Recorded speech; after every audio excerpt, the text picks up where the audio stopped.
Welcome to another edition of our Mic'd Up series. This week we are joined by Aaron Dietrich. He's the sports director at KNOE in Monroe. Aaron, thank you so much for joining me.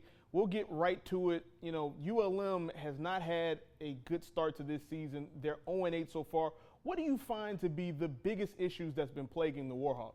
Oh, they got a number of issues, Seth. Yes, 0-8, looking for that first win, and quite frankly, they really haven't even been that competitive in that many ball games. They went into this year in a lot of promise because you looked at the overall schedule, and this was probably one of the weaker schedules that they've had in the entire program's history, but obviously it has not been the dream season that they expected. In fact, still looking for that first victory. But yes, you mentioned the number of issues that they had. It certainly starts with special teams. It starts with offensive line, a lack of a rushing attack. In fact, they're only averaging about 60 yards per game on the ground. And on the flip side, they can't stop anybody from running. Opponents are averaging about 320 yards per contest.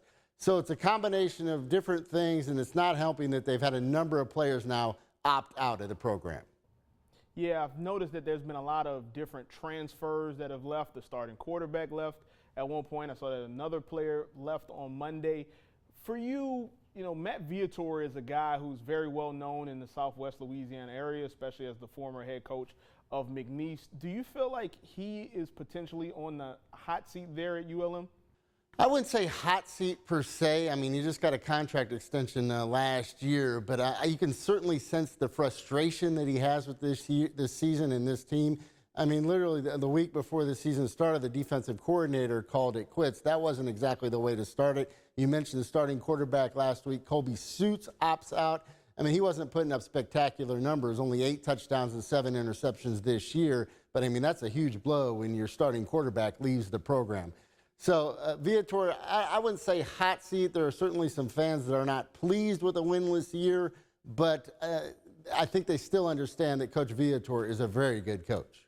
Yeah, he's done a lot of really good things at ULM, and up to this point, they've pretty much progressed throughout.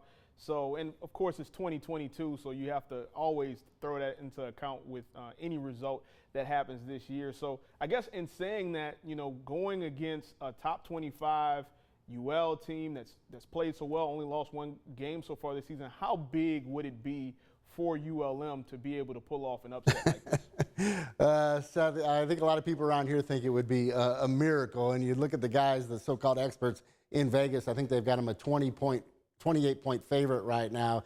I mean, it just feels like ULM has so many things going against them, let alone the fact that when Saturday rolls around, that'll be the first game that they've had in 3 weeks. Last week, of course, we were going to have that highly anticipated showdown against Louisiana Tech, the first matchup between these programs in 20 years.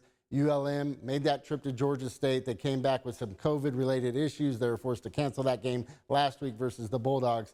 So literally, the Warhawks are just getting back on the practice field this week. In his press conference today, Matt Viator talked about the fact, you know, the good news is he's had a lot of time to break down the Cajuns. The bad news is he's had a lot of time to break down the Cajuns, and he's extremely impressed with them. Obviously, a big key for ULM this week will be their quarterback in Jeremy Hunt, who is now taking over the starting quarterback job for the Warhawks. From what you've seen from Jeremy Hunt, what's impressed you the most? Well, he came on strong in that second half against Georgia State, so that gave, you know, some ULM fans a little bit of hope as they move forward, and I'm sure that's one of the reasons why Colby Suits decided to opt out, because they're ready to hand the reins over to Hunt. You look at him, he started at a Division II college, then he went to the JUCO ranks.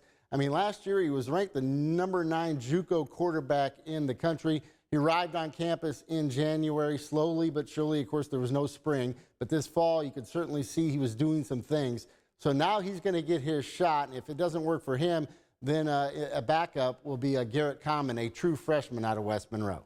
Hunt obviously is one positive. Is there any other positives that, if you're a ULM fan or follower, that can be taken away from this season to you?